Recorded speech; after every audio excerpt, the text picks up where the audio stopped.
사무엘하 19장 24절부터 43절까지 함께 읽겠습니다. 사울의 손자 무비보셋이 내려와 왕을 맞으니 그는 왕이 떠난 날부터 평안히 돌아오는 날까지 그의 발을 맵시 내지 아니하며 그의 수염을 깎지 아니하며 옷을 빨지 아니하였더라. 예루살렘에서 와서 왕을 맞을 때에 왕이 그에게 물어 이르되 무비보셋이여 네가 어찌하여 나와 함께 가지 아니하였더냐 하니 대답하되 내 주 왕이여 왕의 종인 나는 다리를 절므로 내 나귀의 안장을 씌워 그 위에 타고 왕과 함께 가려 하였더니 내 종이 나를 속이고 종인 나를 내 주 왕께 모함하였나이다. 내 주 왕께서는 하나님의 사자와 같으시니 왕의 처분대로 하옵소서. 내 아버지 온 집이 내 주 왕 앞에서는 다만 죽을 사람이 되지 아니하였나이까. 그러나 종을 왕의 상에서 음식 먹는 자 가운데에 두셨사오니 내게 아직 무슨 공의가 있어서 다시 왕께 부르짖을 수 있사오리이까 하니라. 왕이 그에게 이르되 네가 어찌하여 또 내 일을 말하느냐. 내가 이르노니 너는 시바와 밭을 나누라 하니 무비보셋이 왕께 아뢰되 내 주 왕께서 평안히 왕궁에 돌아오시게 되었으니 그로 그 전부를 차지하게 하옵소서 하니라. 길르앗 사람 바르실레가 왕이 요단을 건너가게 하려고 로글림에 내려와 함께 요단에 이르니 바르실레는 매우 늙어 나이가 80세라. 그는 큰 부자이므로 왕이 마하나임에 머물 때에 그가 왕을 공개하였더라. 왕이 바르실레에게 이르되 너는 나와 함께 건너가자. 예루살렘에서 내가 너를 공개하리라. 바르실레가 왕께 아르되 내 생명의 날이 얼마나 있사옵겠기에 어찌 왕과 함께 예루살렘으로 올라가리까. 내 나이가 이제 80세라. 어떻게 좋고 흉한 것을 분간할 수 있사오며 음식의 맛을 알 수 있사오리이까. 이 종이 어떻게 다시 노래하는 남자나 여인의 소리를 알아들을 수 있사오리이까. 어찌하여 종이 내 주 왕께 아직도 누를 끼치리이까. 당신의 종은 왕을 모시고 요단을 건너려는 것뿐이거늘 왕께서 어찌하여 이 같은 상으로 내게 갚으려 하시나이까. 청하건대 당신의 종을 돌려보내옵소서. 내가 내 고향 부모의 묘 곁에서 죽으려 하나이다. 그러나 왕의 종 김함이 여기 있사오니 청하건대 그가 내 주 왕과 함께 건너가게 하시옵고 왕의 처분대로 그에게 베푸소서 하니라. 왕이 대답하되 김함이 나와 함께 건너가리니 나는 내가 좋아하는 대로 그에게 베풀겠고 또 네가 내게 구하는 것은 다 너를 위하여 시행하리라 하니라. 백성이 다 요단을 건너매 왕도 건너가서 왕이 바르실레에게 입을 맞추고 그에게 복을 비니 그가 자기 곳으로 돌아가니라. 왕이 길갈로 건너오고 김함도 함께 건너오니 온 유다 백성과 이스라엘 백성의 절반이나 왕과 함께 건너니라. 온 이스라엘 사람이 왕께 나와 왕께 아뢰되 우리 형제 유다 사람들이 어찌 왕을 도둑하여 왕과 왕의 집안과 왕을 따르는 모든 사람을 인도하여 요단을 건너가게 하였나이까 하매 모든 유다 사람이 이스라엘 사람에게 대답하되 왕은 우리의 종친인 까닭이라. 너희가 어찌 이 일에 대하여 분내느냐. 우리가 왕의 것을 조금이라도 얻어 먹었느냐. 왕께서 우리에게 선물로 주신 것이 있느냐. 이스라엘 사람이 유다 사람에게 대답하여 이르되 우리는 왕에 대하여 열 몫을 가졌으니 다윗에게 대하여 너희보다 더욱 관계가 있거늘 너희가 어찌 우리를 멸시하여 우리 왕을 모셔오는 일에 먼저 우리와 의논하지 아니하였느냐 하나 유다 사람의 말이 이스라엘 사람의 말보다 더 강경하였더라. 아멘. 예, 반갑습니다. 월요일 아침 온도 또 무덥다 그러고 내일 모레 비가 온다 그러고 참 날씨가 많이 힘들고 지치게 하지만 하나님께서 우리에게 힘 주시고 지혜와 능력 주셔서 모든 것을 잘 견디고 또 이겨나가시기를 바랍니다. 19장 말씀은 왕의 귀환이라는 제목을 붙여봄직합니다. 다윗이 압살롬의 반란에 쫓겨서 도망을 갔습니다. 마하나임이라고 하는 곳에 가서 자리를 잡고 거기서 이제 압살롬과 전쟁을 해서 이겼습니다. 싸워서 이겼으니까 뭐 거기서 평생 살 수는 없잖아요. 원래 왕궁이 있는 예루살렘으로 돌아와야 되는데 그냥 돌아오지 않습니다. 야, 내가 이겼다. 이제 내가 예루살렘으로 돌아가야지. 그렇게 말하지 않습니다. 왜냐하면 그 모든 그 나라가 쑥대밭이 되고 나라가 막 뒤죽박죽된 것이 어차피 자기 아들 때문에 그런 거잖아요. 자기 집안, 자기 가문 때문에 이런 일이 일어났기 때문에 다윗이 떳떳하게 자랑스럽게 내가 이겼다. 그러니 예루살렘으로 돌아가야지. 이렇게 말을 할 수가 없는 겁니다. 그냥 잠잠하게 있는데 신하들이 왕을 이제 왕궁이 있는 예루살렘으로 갑시다. 모셔오는 그런 내용이 나오고 그 과정 속에서 여러 가지 에피소드들 또 여러 가지 만나는 사람들과의 어떤 사건들이 몇 가지 소개가 되고 있습니다. 먼저 이제 전쟁에서 다윗이 이겼지만은 아들 압살롬이 죽었잖아요. 근데 그 슬픔이 꽤 오래 갔던 것 같습니다. 계속해서 울며 슬퍼하니까 밑에 있던 이제 군대 장관 요압이 보다 못해서 폐하 너무하는 거 아닙니까? 왜 이렇게 오랫동안 슬퍼합니까? 따지는 얘기가 먼저 1절부터 이제 10절까지 한 8절까지 나오고 있죠. 어떤 사람이 요압에게 아뢰되 왕이 압살롬을 위하여 울며 슬퍼하시나이다 하니 왕이 그 아들을 위하여 슬퍼한다 함이 백성들에게 들림에 슬픔이 꽤 오래 갑니다. 오래 갈 수밖에 없죠. 제일 슬픈 게 이제 그 배우자가 세상을 떠났을 때 사람이 제일 슬프다고 그래요. 근데 제가 볼 때는 자식이 떠나면 더 슬플 것 같아요. 뭐 누가 죽으면 더 슬플까? 이거는 서로 이렇게 따질 성격은 아닌데 뭐 누가 떠나든 가족이 떠나면 슬프지 않겠습니까? 근데 그 자식이 떠났으니까 이제 슬퍼하는 건 당연한 것인데 근데 그냥 자식이 아니잖아요. 반란을 일으킨 반역자니까 백성들이나 신하들이 볼 때는 너무한다고 생각이 드는 겁니다. 요압이 다윗에게 가서 따지죠. 모든 백성의 지금 기가 죽어 있습니다. 우리가 당신 아들 죽인 것이 그렇게 당신이 슬퍼하니 우리가 분명히 이겼는데 마치 진 것처럼 분명히 전쟁에 이기긴 이겼는데 왕이 슬퍼하는 걸 보니까 마치 우리가 패한 것처럼 그렇게 슬퍼하시나이까. 우리가 죽고 압살롬이 살았으면 기뻐했겠습니까? 차라리 우리가 죽고 당신 아들 반역자 압살롬이 살아남은 게 그게 기쁘겠습니까? 요압이 항의하는 것이 어쩌면 당연한 것인지도 모릅니다. 모든 부하의 얼굴을 부끄럽게 하는 일입니다. 어찌 왕은 미워하는 자를 사랑하고 사랑하는 자를 미워하시나이까? 제발 우리 부하들 마음 좀 달래주십시오.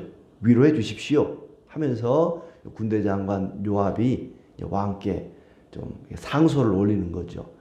요압의 의견도 일견 또 일리가 있습니다. 뭐 부하들 입장에서는 그럴 수밖에 없죠. 왕이 아니 자기들이 압살롬 죽였는데 그것 때문에 슬퍼하니까 좀 뻘쭘하기도 하고 좀 입장이 난처했던 것 같습니다. 그리고 이제 9절 10절 보면은 왕을 도로 모셔오라. 이스라엘 모든 지파 백성들이 변론하여 이르되 왕이 우리를 원수의 손에서 구원하여 내셨고 우리를 블레셋 사람들의 손에서 구원하셨으나 이제 압살롬을 피하여 그 땅에서 나가셨다. 그러니 이제 잠잠하고 다시 예루살렘으로 모셔오자.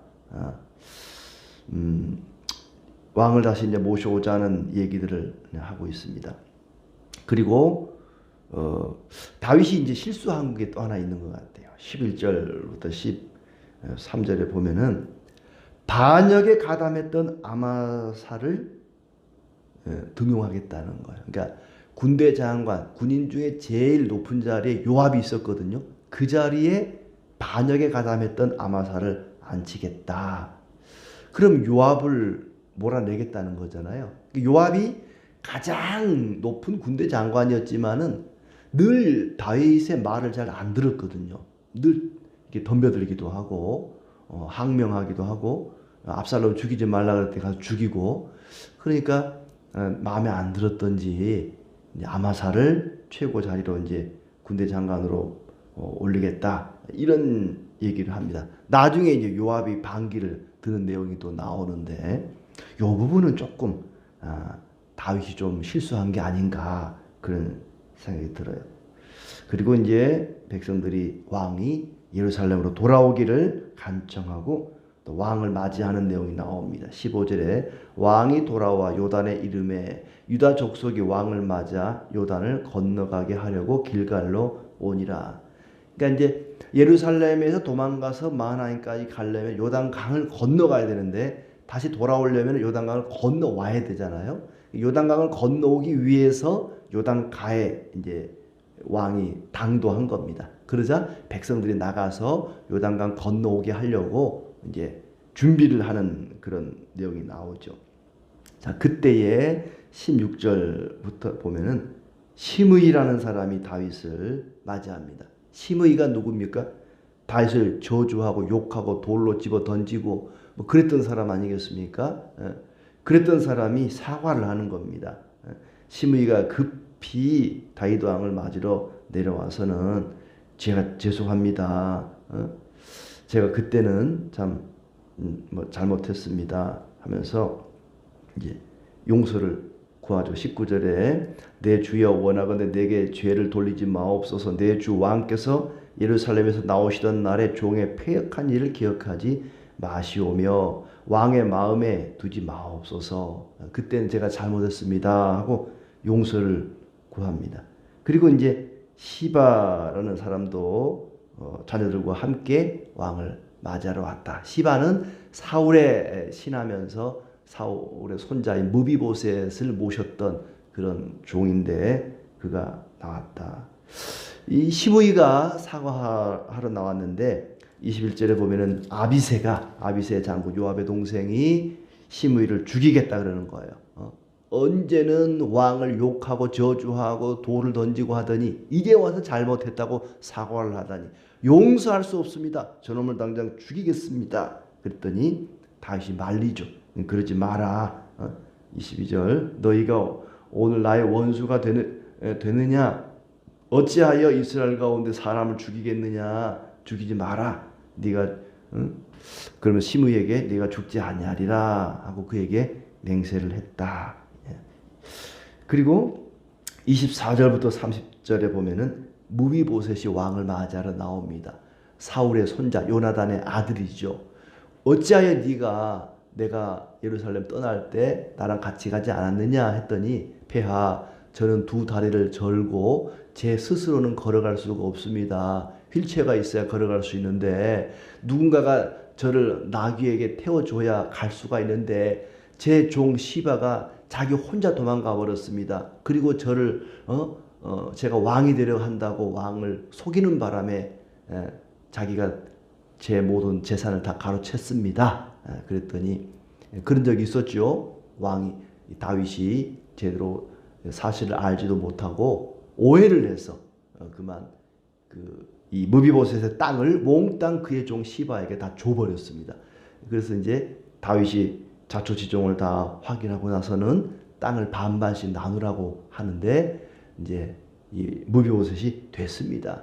왕이 돌아오기만 한다면 제 모든 땅 시바에게 다 줘도 괜찮습니다 하고 양보하는 그런 내용이 나옵니다. 뭐 그 뒤에 어찌 됐는지는 모르겠어요. 그다음에 31절부터 이제 39절까지는 바르실레라는 사람이 나오는데 이 사람은 굉장히 부자입니다. 왕이 이 마하나임의 피신해 있는 동안에 먹을 것을 마실 것을 가지고 와서 왕을 잘 공개했던 사람입니다. 그래서 왕이 다윗이 바르실레여 예루살렘 같이 갑시다. 요단강 같이 건너가서 예루살렘에서 우리 함께 지냅시다 했더니 바르실레가 폐하 쟤는 나이가 80세입니다. 제가 살면 얼마나 산다고 그냥 저는 제 고향 땅에서 죽어 묻히렵니다. 그러니 제가 추천하는 이 사람 김함이라는 요 사람을 잘 좀 등용해 주십시오 해서 기맘과 함께 건너가고 바르실레는 또 다윗의 축복을 받고 이제 다시 돌아갔다 하는 얘기고 40절부터 43절은 분쟁이 일어납니다. 왕이 예루살렘으로 왕궁으로 다시 돌아오는데 귀환을 하는데 누가 그 일을 주도하느냐 이 주도권 다툼을 하는 거예요. 참 사람 사는 곳에는 늘 누가 더 최고냐 누가 으뜸이냐 이걸 가지고 다퉈요. 누가 하면 어떻습니까? 왕이 돌아오는 일에 유다 족속들은 왕이 자기 지파라고 우리가 이 일을 주도해야 된다. 왕이 이 왕궁으로 돌아오는 일에 우리가 모든 일을 주관해야 된다. 그리고 나머지 11개 지파 이스라엘 백성들은 아니다. 왜 니네만 하냐? 우리가 같이 해야 된다. 유다 사람들이 왕을 도둑질했다. 유다가 왜 왕을 모셔오는 일에 단독으로 그 일을 진행하느냐 하고 옥신각신 주도권 다툼을 한다는 겁니다. 그래서 유다 사람들의 말이 이스라엘 사람의 말보다 더 강경하였다. 뭐 어쨌든 간에 왕이 돌아오긴 돌아왔습니다만 그 과정 속에서 참 누가 더 으뜸이냐 누가 더 최고냐 마치 예수님의 12제자들이 누가 더 으뜸이냐 누가 수제자냐 예수님이 왕이 되면은 누가 그 오른편 왼편에 앉게 되느냐 이런 것 가지고 싸우는 것처럼 우리 주님께서는 섬기는 자가 가장 큰 자다. 가장 낮은 자리에서 섬기는 자가 큰 자다. 누구든지 크고자 하는 자는 작게 되고 또 낮아지는 자는 높아지리라 말씀을 하셨습니다. 서로 질투하고 경쟁하는 거 하나님 기뻐하지 않습니다. 교회는 성도들은 경쟁자가 아니라 동역자입니다. 모든 사람들은 가족도 마찬가지죠. 경쟁자가 아니라 우리는 함께 걸어가는 함께 일하는 동역자라는 것을 잊지 말고 서로 불만을 가지고 서로 시기 질투할 것이 아니라 서로를 위해서 기도해주고 함께 나가는 그런 동역자 정신을 가져야 할 것입니다. 특히 이 말씀을 통해서 사람이 자기 감정을 잘 다스려야겠다. 아들이 죽었을 때 슬퍼하는 것은 당연한 일이지만 그것이 지나치면 다른 사람에게 폐가 될 수 있다는 거예요. 다윗에게 있어서 슬픔의 감정, 슬퍼할 수 있죠. 또 슬픔을 마음속에 쌓아두면 그것도 병이 됩니다. 슬플 때는 울어야 합니다. 눈물을 흘려야 합니다. 눈물을 통해서 몸속에 있는 모든 독소가 다 사라진다고 말하지 않습니까? 그렇지만 그것이 너무 지나쳐도 안 되겠다. 사람이 자기 감정을 잘 다스려야겠다. 다윗에게 있어서는 슬픔의 감정이지만 또 여기 요압 같은 사람, 아비새 같은 사람 이런 사람들은 분노의 감정. 아비새 같은 사람 말이에요. 시므이가 와서 용서를 구하는데 폐하 제가 저놈을 확 그냥 죽여버리겠습니다.